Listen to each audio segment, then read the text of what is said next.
Welcome back. Hello everybody. This is Sunil Dwivedi, your English master. And a series of spoken English. And today's lesson is about some polite phrases. Friends, today I am going to give you some polite phrases. आज आपके लिए कुछ ऐसे sentences लेके आया हूँ जो sentence आपको यूज़ करना चाहिए और ये सेंटेंस आपकी स्पोकन इंग्लिश को बहुत ही इफ़ेक्टिव कर देते हैं, इम्प्रेसिव कर देते हैं। To make effective and impressive speaking you must apply these words in your conversation. तो जैसे पहला आपका सेंटेंस है, पहला पोलाइट फ्रेज है, may I have your attention please. यानी अगर आप किसी का ध्यान अपनी ओर आकर्षित करना चाहते हैं तो आप कैसे बोलेंगे? May I have your attention please. यानी क्या मैं आपका ध्यान अपनी ओर आकर्षित कर सकता हूँ। अब देखिए कितना इम्प्रेसिव सेंटेंस है। सपोज आपके फ्रेंड्स बैठे हुए हैं और वो अपने आपस में कुछ गुमसुम हैं, कुछ बातचीत कर रहे हैं और आप कुछ कहना चाहते हैं उनसे, तो आप कैसे बोलेंगे? May I have your attention please. क्या मैं आपका ध्यान अपनी ओर आकर्षित कर सकता हूँ।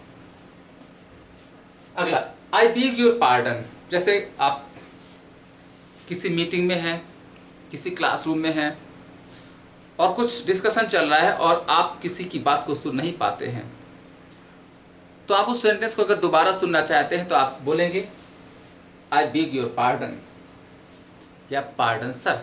आई बेग योर पार्डन या पार्डन सर। यानी मैं आपसे क्षमा चाहता हूँ। आपके यानी कि मतलब कि आप उस सेंटेंस को दोबारा सुनना चाहते हैं।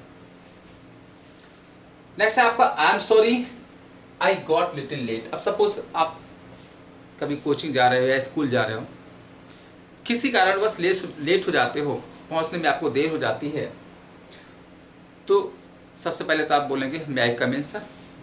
और एंट्री के बाद अगर आप सेंटेंस यूज़ कर देते हैं I am sorry I got little late, मुझे खेद है कि मैं थोड़ा सा लेट हो गया हूँ, तो टीचर भी खुश हो जाएंगे कि हाँ आप रिग्रेट कर रहे हो। तो कहीं भी किसी मीटिंग में किसी जगह पर लेट पहुंचने पर आप क्या बोलेंगे? I am sorry I got little late.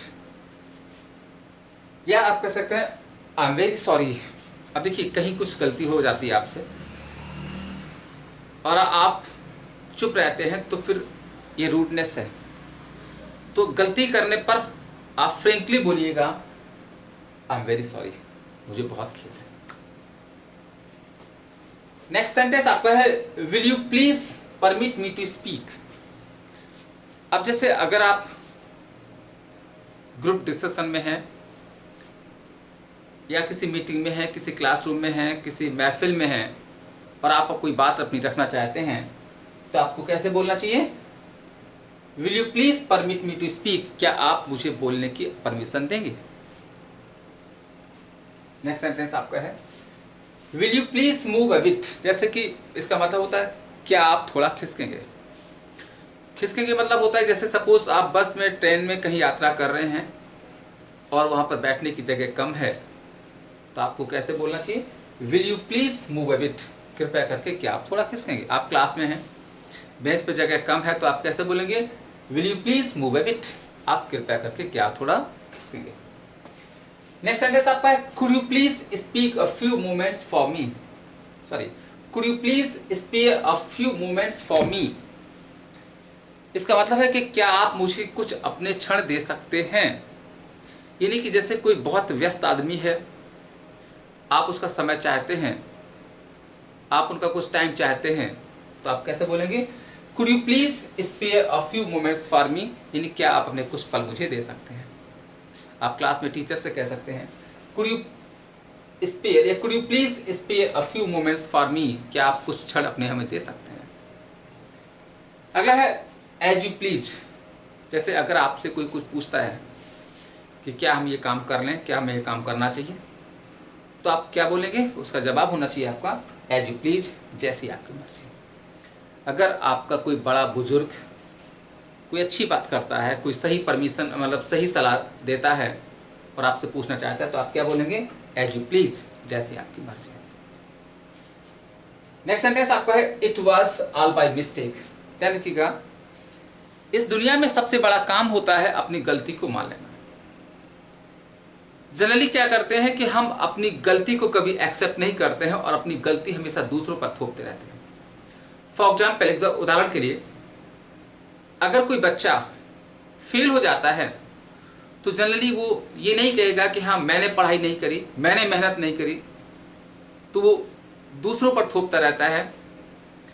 कभी कहेगा कि फला टीचर अच्छे नहीं थे, फला कोचिंग सही नहीं थी, बुक सही नहीं थी, पेपर सही नहीं था, इस तरह के बहाने बनाना चाहिए। लेकिन सही तरीका क्या है, हमें ऐसे बहाने बनाने के बजाय हमें बोलना चाहिए it was all by mistake, जो भी हुआ ये मेरी गलती थी।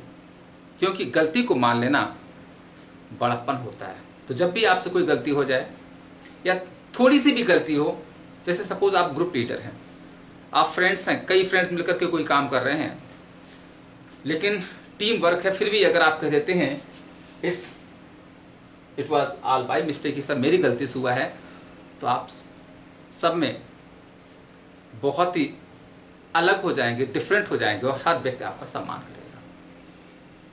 और होता है अच्छे लीडर्स की पहचान होती है कि वो अपनी जो अचीवमेंट्स हैं, उपलब्धियां हैं, वो दूसरों पर उसका श्रेय दूसरों को देता है और जो गलतियां हैं उसका श्रेय खुद ले लेता है। तो हमें बोलना चाहिए it was all by mistake. Next sentence आपका है sorry to have disturbed you. जैसे इसका मतलब होता है कि आपको डिस्टर्ब करके मुझे खेद है। सपोज मानिए आप किसी से कुछ पूछने जाते हो, किसी से अब कोई इंसान कुछ और काम में बिजी है, तो फिर आपको उससे बोलना चाहिए sorry to have disturb you, आपको डिस्टर्ब करके मुझे खेद हुआ है। जैसे मानिए आप किसी ऑफिस में किसी से मिलने जाते हैं, कोई टीचर से, प्रिंसिपल से, और वो अपने काम में बिजी है, तो सबसे पहले आपको सेंटेंस बोलना चाहिए sorry to have disturb you, आपको डिस्टर्ब करके मुझे खेद हुआ। या आपके घर में कोई पेरेंट्स, कोई व्यक्ति कुछ कर रहा है, कोई बिजी है और आप उनसे कुछ हेल्प चाहते हैं, तो आपको बोलना चाहिए sorry to have disturb you. और नेक्स्ट सेंटेंस आपका है could you please have a cup of tea. देखिए ये सेंटेंस आप कब यूज करेंगे, इसका मतलब होता है क्या आप एक कप चाय पियेंगे। यानी कि यहाँ पर टी की जगह पे हम कॉफ़ी कुछ भी रख सकते हैं।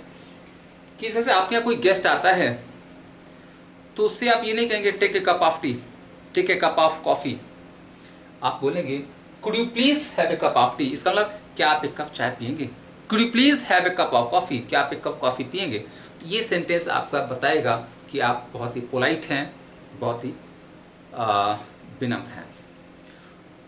तो friends, these were some important phrases.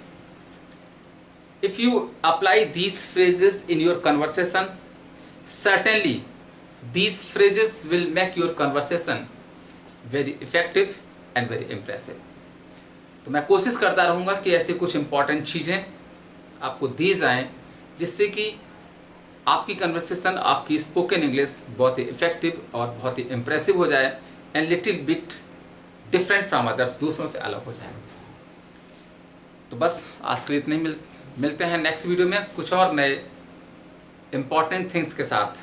तब तक के लिए बाय बाय, सी यू, नमस्कार।